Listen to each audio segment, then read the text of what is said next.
అందరికీ praise lord. అంతా ఎలా ఉన్నారు? బాగున్నారా? ఇప్పుడు నేను చెప్పే టాపిక్ ఏంటి అంటే, దేవుడు మనకి 24 గంటలు ఇచ్చారు. ఆ 24 గంటలో దేవునికి మనం ఎంత టైం కేటాయిస్తున్నాము? 24 గంటల్లో కనీసం ఒక్క పావు గంట, చూడండి, పావు గంట అయినా దేవునికి మనం టైం కేటాయించగలుగుతున్నామా?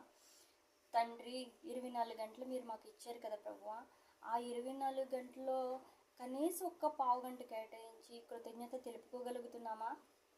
సరే కదా. దేవుడు మనకి 6 రోజులు కూడా మన ఇష్టం వచ్చిన పని పాటల్లో మనం బిజీగా ఉండిపోతున్నాం. ఆయన ఏమనలేదు. ఆయన పెట్టిన భిక్ష వల్ల మాత్రమే, ఆయన ఇచ్చిన ఆరోగ్యం వల్ల మాత్రమే వారం అంతా కష్టపడగలుగుతున్నాం. వారం చివర ఆదివారం చర్చికి వెళ్ళి ఈ వారం అంతా దేవుడు కాచి కాపాడినందుకు, అయ్యా ఈ రోజు మాకు ఇచ్చారంటే అది మీ కృపే ప్రభువా, ఈ వారం అంతా మేము చాలా సురక్షితంగా ఉన్నామంటే మీ దయే తండ్రి అని ఎంతమంది గుర్తించి చర్చికి వెళ్తున్నారు. దేవుడి రోజు అది దొంగిలిస్తున్నారు. చర్చికి ఎందుకు వెళ్ళట్లేదు?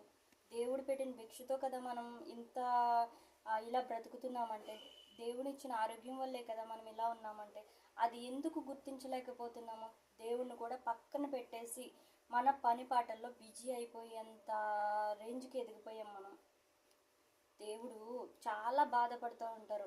నిన్నటి రోజు నాకు ఎంత బాధ అనిపించిందంటే, గుడ్ ఫ్రైడే రోజు వినే వాక్యం, ఏసీలో కూర్చోబెట్టి ఫ్యాన్ల కింద కూర్చోబెట్టి cooling waters, cooling drinks supply చేస్తూ మార్నింగ్ 10 నుంచి 3 గంటల వరకు ఉండమంటే చర్చ్లో జనాలు నడుము నొప్పులు, కూర్చోలేక నుంచోలేక తిప్పలు పడిపోతూ అన్ని ఫెసిలిటీస్ కల్పించినా సరే ఉండలేకపోయారు. అలాంటిది ఎండలో కొరడ దెబ్బలు తింటూ, ముళ్ళ కిరీటం పెట్టుకుంటూ, సిలువను మోసుకుంటూ, వీపు చీల్చిపోయిన రక్తం కార్చుకుంటూ మనలాంటి పాపాత్ముల కోసం నిజంగా ఆయన ఎలా కష్టాలు అనుభవించారు అంటే, నిజంగా మనం ఏమీ కృతజ్ఞత కలిగి బ్రతుకుతున్నాం నాకైతే అర్థం కాలేదు. ఏసీలో కూర్చోబెడితే అంత టైమా అయ్యి బాబోయ్ అనిపించింది. అలాంటిది మనం కూర్చుని వినడానికి ఎంత టైం అంటే, నిజంగా ఆయన అంత టైము కూడా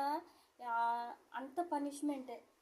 నిజంగా ఏమవుతామని మనం మన కోసం నిజంగా దేవుడు అంత ప్రాణత్యాగం చేశారు అని నాకు నిజంగా ఏడుపు వచ్చింది.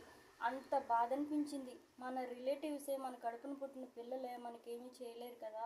అలాంటిది మన కోసం, మనల్ని మంచి మార్గంలో నడిపించడం కోసం సిలువ మోసి మరణం అయిపోయారు అంటే దేవునికి మనం ఎంత ప్రాధేయపడాలి అసలు. అవునా కదా? మీరే చెప్పండి.